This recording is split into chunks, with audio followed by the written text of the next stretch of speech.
vocês? Olha só, na aula de hoje eu vou falar sobre magnetismo. Como esse tópico é um tópico que é bem mais teórico, então a gente vai, eu vou falando aqui, vou completando, mas eu queria que vocês copiassem, certo? Eu tentei colocar os slides bem no estilo das nossas aulas. Então, o assunto é magnetismo e basicamente esse nome ele tem um motivo. Lá na Grécia, acho que vocês devem saber que país é esse, fica ali ao sul da Europa. A Grécia ela é composta por várias ilhas. Uma dessas ilhas se chama Magnésia. E lá na ilha da Magnésia, na Grécia Antiga, os pastores lá, os cidadãos lá dessa ilha, eles basicamente viviam de pastoreio, de criar cabrinhas e vaquinhas. E eles percebiam que quando eles iam levar esse rebanho para se alimentar, e eles utilizavam muitos utensílios metálicos, acontecia de esses utensílios metálicos serem atraídos por algumas pedras, algumas rochas, certo?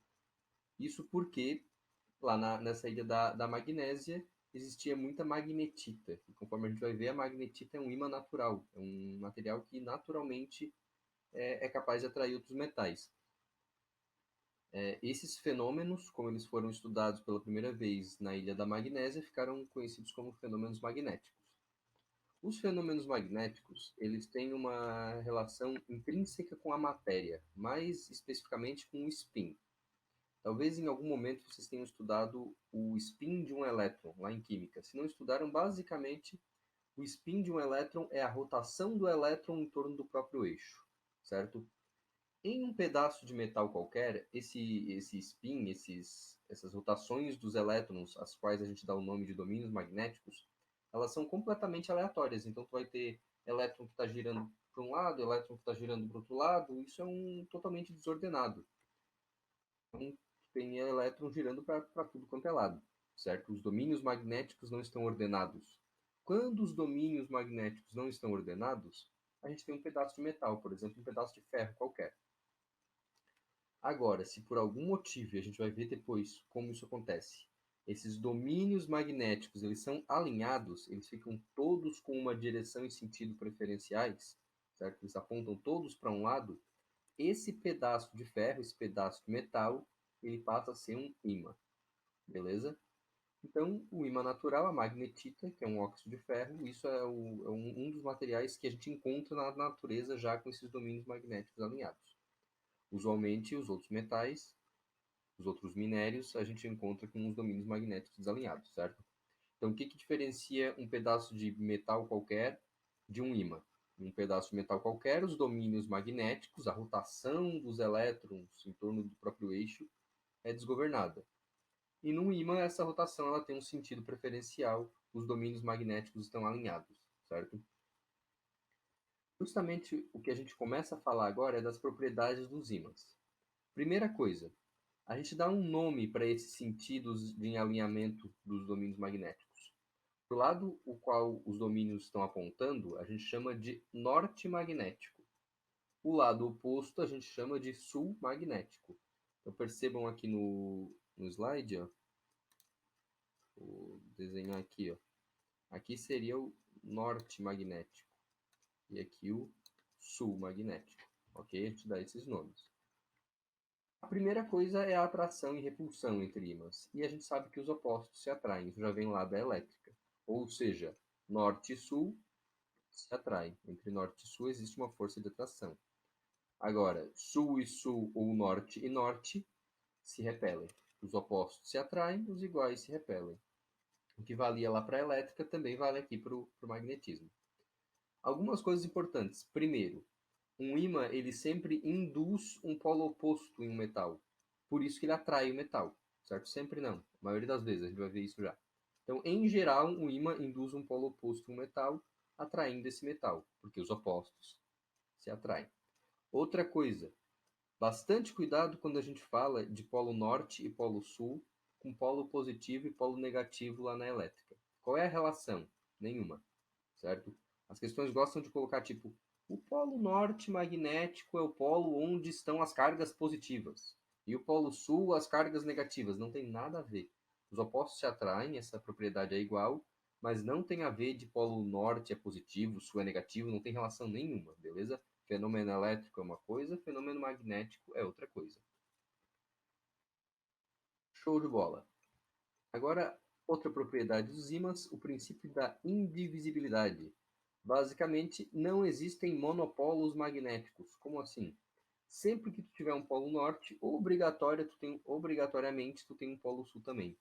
Isso quer dizer que se eu pegar um ímã e quebrar ele aqui no meio, ó, cada pedacinho que eu quebrei aqui, ó, continua tendo norte e sul, certo?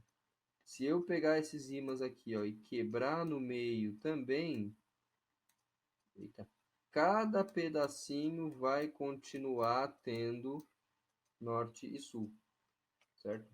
Sempre que tu quebra um ímã, tu não separa o norte do sul. Por quê? Porque não existem polos magnéticos separados.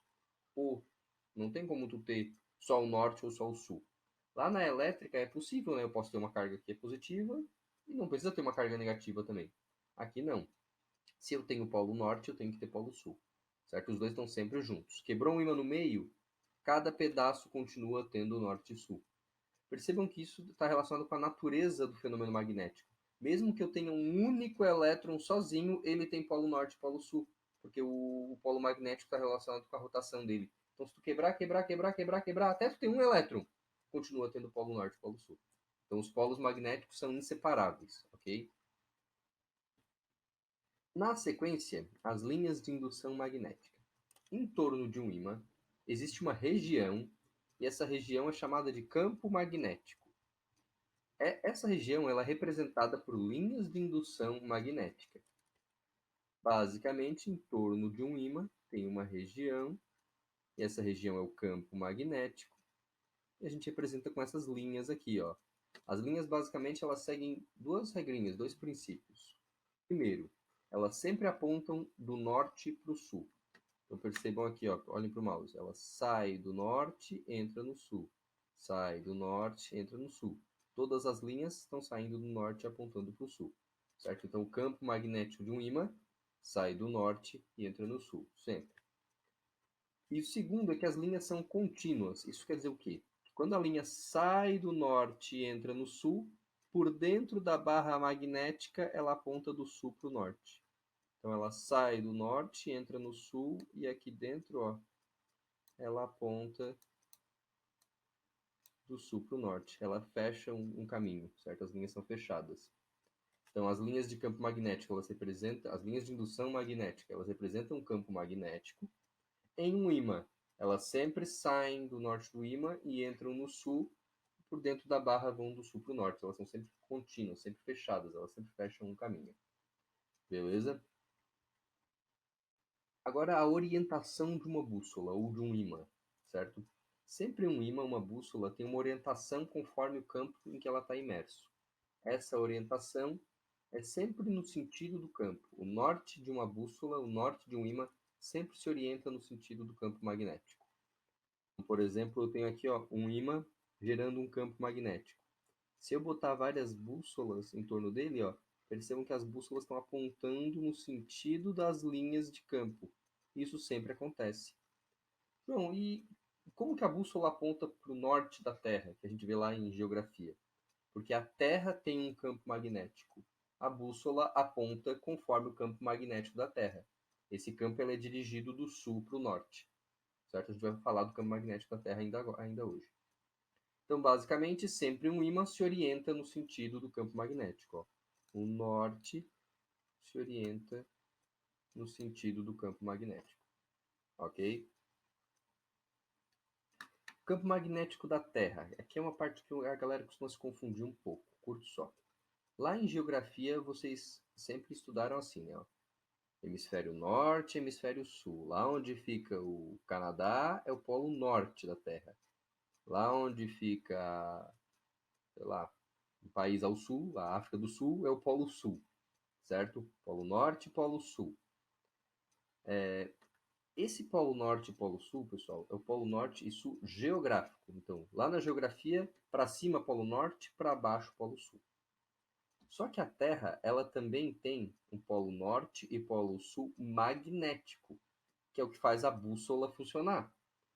A Terra ela é um ímã gigante, então imagina a Terra como sendo um ímã gigante. Só que neste ímã gigante, o polo norte do ímã fica no sul geográfico.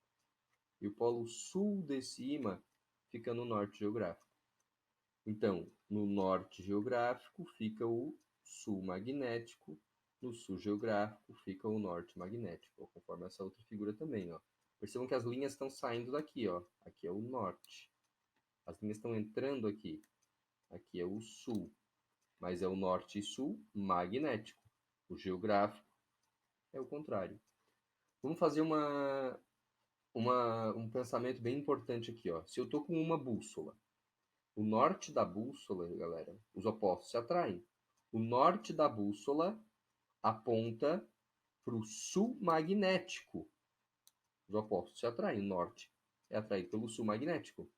Só que o sul magnético está lá no norte geográfico. Então, o norte da bússola aponta para o norte geográfico, porque lá no norte geográfico que tem um sul magnético, certo? Voltem nessa frase, ela é importante, beleza? Norte da bússola aponta para o norte geográfico, porque no norte geográfico tem um sul magnético. Ok, agora como que eu faço para aquele meu pedaço de ferro se magnetizar? Eu tenho lá um pedaço de ferro e ele não está magnetizado. Como que eu faço para ele virar um ímã? Basicamente, quando tu pega um metal e coloca ele em um campo magnético, ele pode ficar magnetizado, certo? Por exemplo, se tu pegar um prego e colocar num ímã e deixar muito tempo lá grudado naquele ímã, devido ao campo magnético daquele ímã, o prego vai virar um ímã também. Pega um prego, coloca no ímã, deixa um tempão lá. Aí depois pega o prego e aproxima de outro prego, eles vão se atrair, certo? Então, quando tu pega um metal e coloca um campo magnético, esse metal também vira um ímã. Só que, basicamente, dependendo de que metal que é, essa magnetização, essa imantação pode ser diferente. Se o material for ferromagnético é aquele material que não perde a magnetização. Ou seja, ele segura, ele é um ímã permanente. Tu pega, por exemplo, o ferro e coloca o ferro em um campo magnético. Quando tu tirar ele desse campo magnético, ele vai continuar sendo um ímã, certo? Ele segura a magnetização. Então, todos os ímãs que a gente tem são feitos de materiais ferromagnéticos, porque são aqueles materiais que, quanto magnetiza eles, eles continuam magnetizados depois, certo? Ferro, níquel, por exemplo. Então, material ferromagnético, ele adquire a magnetização permanentemente, e essa magnetização ocorre no sentido do campo. Isso quer dizer que ele é atraído por um ímã, certo? Então, quando tu coloca lá, o campo está para cá, os domínios magnéticos se alinham no mesmo sentido. Show de bola? Agora, tem material que acontece o seguinte, ó. Tu coloca lá no ímã e ele é atraído pelo ímã, certo? Só que se tu tira ele, ele não vira um ímã também. Ele não consegue segurar a magnetização. A gente chama esses materiais de paramagnéticos. Então, eles têm uma magnetização temporária, certo? Enquanto o ferro magnético tem uma magnetização permanente. Material paramagnético, magnetização temporária. Ferro magnético, magnetização permanente. Por exemplo, o alumínio. Pega um pedaço de alumínio e coloca em um campo magnético. Ele vai se magnetizar. Mas quando tu tira do campo magnético, ele perde essa magnetização. Ele não consegue segurar. Ok? E por fim, o material que é diamagnético. Além de ter uma magnetização temporária, o material que é diamagnético, ele se magnetiza opostamente ao campo. Tu coloca ele no campo magnético, para cá, os domínios magnéticos se alinham para o outro lado. Isso faz com que ele seja repelido por ímãs, certo? Cobre e prata acontece isso. Eles não adquirem magnetização e quando tu aproxima eles de um ímã, eles não são atraídos, eles não ficam grudados, porque eles são materiais diamagnéticos. Então, beleza. Para magnetizar um material, basta eu aproximar ele de outro material que já está magnetizado, ou basta eu submeter ele a um campo magnético, e dependendo se for um material ferromagnético, paramagnético ou diamagnético, acontece conforme eu conversei com vocês agora. E para desmagnetizar um material? Para desmagnetizar um material, a gente tem que sentar-lhe a porrada nele. Essa é uma possibilidade. Choque mecânico. Não sei se já aconteceu com vocês, tem aqueles ímãs de geladeira que tu deixa cair. Se tu deixa cair várias vezes, ele não gruda mais. Por quê? Um impacto ali na porrada com o chão, ele vai perdendo a magnetização. Não, a gente vai calcular isso? Claro que não, gente. Eu não sei que força vocês têm, nem o tamanho do martelo. Mas quanto mais tu bate num ímã, mais ele perde essa orientação dos domínios magnéticos. Pensa que os domínios estão lá alinhados. Quando tu começa a bater, a fornecer energia para esses domínios, eles começam a desalinhar, né? Eles ganham energia e voltam para aquele estado de desorientação dos domínios magnéticos. Então, choque mecânico, porrada bicuda, é uma possibilidade de desmagnetização. Além dela, a gente tem o aquecimento. Então, se tu aquecer um ímã, ele pode perder as propriedades magnéticas, ele pode perder a magnetização. Basicamente, tu tem que aquecer ele até a temperatura de Curie. Quem estudou isso foi a famosa Marie Curie, certo? Que é uma muito top, que num tempo em que as mulheres não poderiam nem fazer ciência, ela ganhou um prêmio Nobel de Física e um prêmio Nobel de Química, certo? Ela estudou a radiação. Ela, por exemplo, o elemento químico polônio se chama polônio porque ela era polonesa, foi em homenagem ao país dela. Beleza. O que é essa temperatura de Curie? É a temperatura no qual um material perde as propriedades magnéticas. Por exemplo, tens lá um ímã e esse ímã é feito de ferro. Se tu pegar esse ímã feito de ferro e aquecer até 700 graus, ele não é mais um ímã. Ele perde as propriedades magnéticas dele, certo? Então não tem como tu ter um ímã de ferro acima de 700 graus. Essa temperatura é chamada de temperatura de Curie, ou ponto Curie. Certo? É a temperatura no qual o ferro perde as propriedades magnéticas. Para o cobalto, para o óxido, certo? Não precisa gravar isso, logicamente. Mas basicamente tem que saber que se eu aquecer um metal, a uma certa temperatura ele perde as propriedades magnéticas. Vou fazer um exemplo aqui, pessoal. Esse somatório é um somatório da UFSC, beleza? Vou trocar a corzinha da caneta aqui, ó. Vou pegar um vermelhinho.